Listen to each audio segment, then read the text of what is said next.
আজকে ইফতারিতে বোনের জামাইকে দাওয়াত দিয়েছি, যদিও আমরা সবাই একসাথেই থাকি, তারপরে ও হচ্ছে আমাদের সাথে ইফতার করতে পারে না, কারণ ও চাকরি করে। ও বাসায় আসে প্রতিদিনই ইফতারের পরে। আজকে হচ্ছে শুক্রবার, আজকে হচ্ছে ও বাসায় ছিল আমার বোনের জামাই, তাই আর কি ভাবলাম যে আজকে সবাই একসাথে ইফতার করি, তাই ওর জন্য আমি স্পেশাল ভাবে আজকে ফালুদা রান্না করেছি। ফালুদাটা আমরা বাসার মোটামুটি সবাই পছন্দ করি, কারণ ফালুদাটা খেতে ভালোই লাগে, কারণ ইফতারের পরে ফালুদাটা খেলে শরীরটা একটু ঠান্ডা লাগে। প্রতিদিনের মতো আজকেও আমি ইফতারি বানাচ্ছিলাম, যেহেতু আমি বাসায় একাই থাকি, সব কাজ একা হাতেই সামলাতে হয়। আমার হাজবেন্ড ইফতারের একটু আগে আসে, মানে 1-2 মিনিট থাকে, তখন আমি আর কি ফ্রিজ থেকে সবকিছু বের করতেছিলাম। ফালুদার জন্য জেলি বানিয়ে রেখেছিলাম ফ্রিজের মধ্যে আগেই ঠান্ডা হওয়ার জন্য। ফ্রিজ থেকে ফল, কাঁচামরিচ, লেবু যা যা প্রয়োজন আর কি ইফতারে, তা সবগুলোই আমি বের করতেছিলাম এক এক করে, কারণ ইফতারি গুছাইতে হবে, বেশি সময় নাই হাতে। গতকালকে মাত্র 4টা কলা আনছিলাম, আর একটা কলা আর কি 10 টাকা করে। কলার দাম এত বেশি, মানে আমাদের বাংলাদেশে হচ্ছে এরকম, যখন যেই জিনিসটার চাহিদা থাকে তখন সেই জিনিসটার দাম বাড়ায় দেয়। এখন তো রমজান, সবাই তো একটু ফল ফ্রুটস খায়, মোটামুটি কম আর বেশি, তাই এখন ফলের বাজারে মোটামুটি অনেক দাম।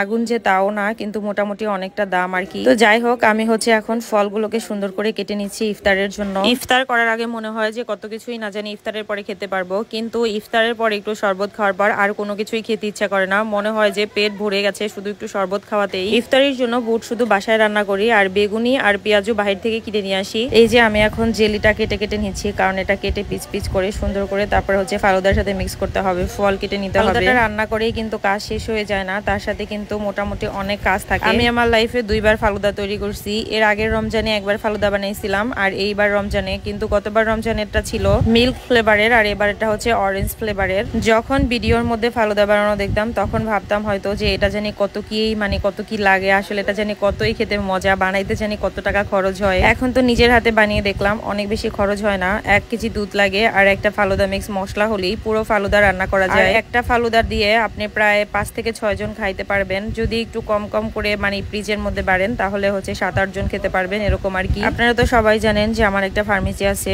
ইফতারের আগে প্রথম দিক থেকে ফার্মেসিতে গেলেও এখন শেষের দিকে আর কি যেতে পারি না, কারণ গত 2-3 দিন খুবই ক্লান্ত লাগতেছিল, খুবই খারাপ তালা লাগতেছিল, এই জন্য আর কি যাইনি। তো যাই হোক, আমি ফালুদা রান্না করার জন্য মোটামুটি 1.5 কেজির মতো দুধ নিয়েছি, কারণ আমি দুধটা একটু ঘন করব।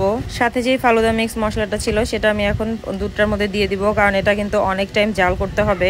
আমি ফালুদাটা ইফতারের অনেক আগেই রান্না করেছি, কারণ এটা ফ্রিজে রেখে ঠান্ডা করতে হবে, তাই আর কি। আমি ঢাকাতে 1 রুমের একটা বাসা নিয়ে ভাড়া থাকি আর কি, কিন্তু বাসাটা পাল্টাবো, কারণ এখন আর 1 রুমে থাকতে ভালো লাগে না। তো যাই হোক, আমার কিন্তু ফালুদাটা রান্না করা হয়ে গেছে, কিন্তু আজকে ফালুদাটা রান্না করতে চাইছিলাম একটু পাতলা টাইপের, কিন্তু ঘন হয়ে গেছে অনেক বেশি। ফলগুলো মিক্স করেছি, একটু বরফও দিয়েছি আর জেলিও দিয়েছি। তো যাই হোক, দেখতে কিন্তু অনেক সুস্বাদু লাগতেছে, আমার কাছে মনে হয় খেতে অনেক ভালো লাগবে। ইফতারের আগে আসলে এটাই মনে হয়। তো যাই হোক, আমি কিন্তু ইফতারের জন্য এখানে ফলগুলো মোটামুটি গুছিয়ে ফেলেছি, ফালুদাটাও গুছিয়ে ফেলেছি, আর এখানে ফালুদায় দেওয়ার জন্য কলা, আপেল, আঙ্গুর ফল, এই 3টা ফলই আমি আজকে ফালুদার মধ্যে মিক্স করব। আর বুটটা হচ্ছে বাসায় রান্না করেছি। তো যাই হোক, আজকে ভিডিওটা এ পর্যন্তই। সবাই ভালো থাকবেন, আল্লাহ হাফেজ।